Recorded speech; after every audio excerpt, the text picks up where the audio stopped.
Welcome to Sweet Life Beat Life. We hope this video helps. You start by opening the workbook and saving any edits. This ensures the preview reflects current data.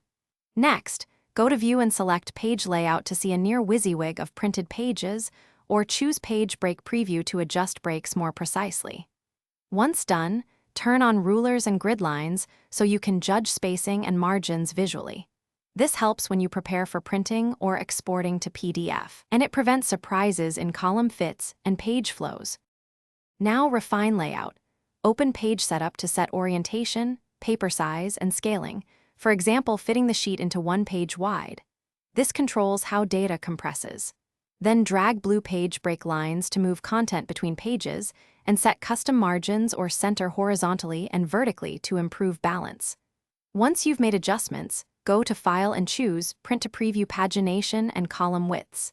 This is the final check, because print shows headers, footers, and bleed that page layout sometimes hides. Finish by exporting the sheet to PDF. This gives you a shareable, device-independent preview that matches most printers. Make sure headers, footers, and print titles are correct, and unhide any rows or columns that were accidentally hidden. If things go wrong, say columns get squashed, reset scaling to 100% or select Page Setup in Clear Print Area, then reapply fit settings. This usually restores the intended layout. If problems persist, check for wide cell formats or hidden objects that force extra width. Thanks for watching. Consider subscribing if we helped you.